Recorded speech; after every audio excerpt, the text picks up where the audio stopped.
Shannon. He's one of the most remarkable actors. I don't think that that's a surprise to anyone who's ever seen his work. There are a lot of modern parallels. I was in this just total black hole of James Garfield. Hi, I'm Mike Makowsky, the creator of Netflix's Death by Lightning, and we are going behind the scenes with Collider.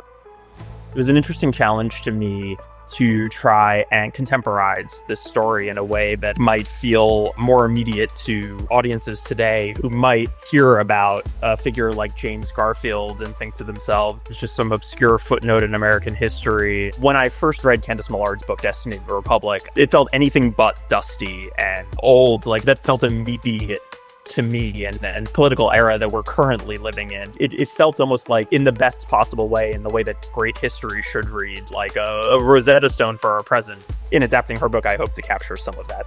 I mean, I think I took some liberties with tone, but there are a couple of more modern-leaning anachronisms just to sort of help ease the viewer into a more period story. My rule of thumb in the adaptation was trying to remain as spiritually truthful to these subjects and the era in which they lived, while maybe taking a few creative liberties with language.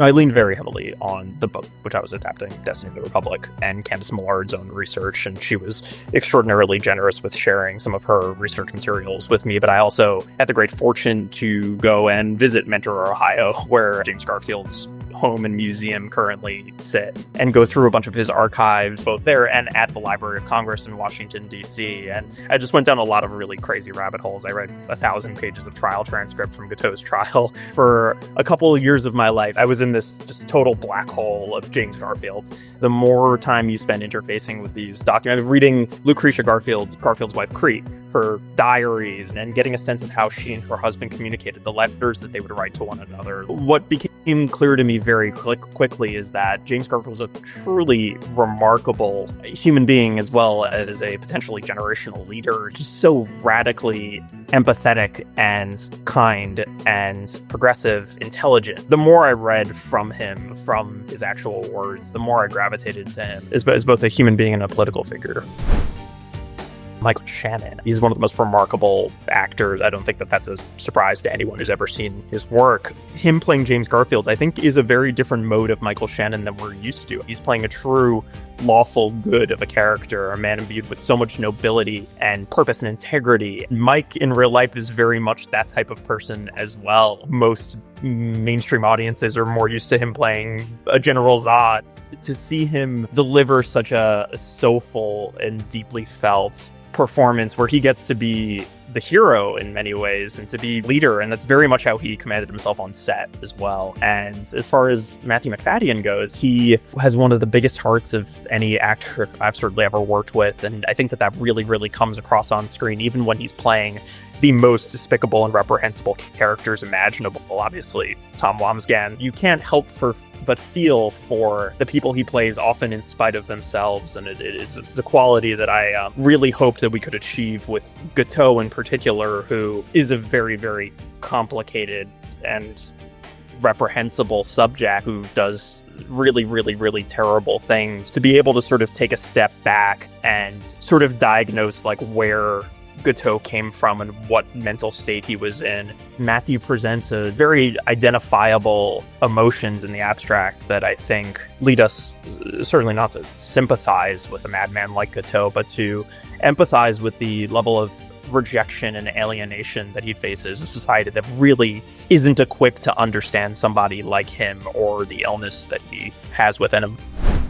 Charles Guiteau was a madman, racked by delusions of grandeur, an obsession with mattering that drove him to ultimately shoot his hero in the back. Great leader that might have affected real positive change on our country, long-lasting positive change, and instead, both of them wind up becoming obscure footnotes in American history, the sort of tragic irony of his action. Speaking about Guiteau, I mean, his actions are so beyond the pale, but I think we can all identify in some way, shape, or form with rejection, feeling like our reality falls short of our dreams. And he's by no means the hero of the story, but I also don't think that just because he is the villain of the story doesn't mean that we shouldn't be seeking to sort of understand where he's coming from or refusing any empathy. It felt like Plumb the Depths of Who He Was felt an interesting exercise, and really contrasting him with Garfield in so many ways felt like the sort of dramatic thrust of the piece. The convention, right? On spec, this thing in a vacuum, and you don't think even within your wildest dreams that it will ever actually get executed, that you'll be able to render 10,000 people in a convention hall while James Garfield delivers this brilliant oratory that inadvertently guarantees him his party's nomination against his will. And seeing Michael Shannon go up that day and deliver a true James Garfield speech in front of hundreds of these extra, it really was just so far beyond, just in terms of both scale and impact, my wildest hopes and dreams for what this show could be.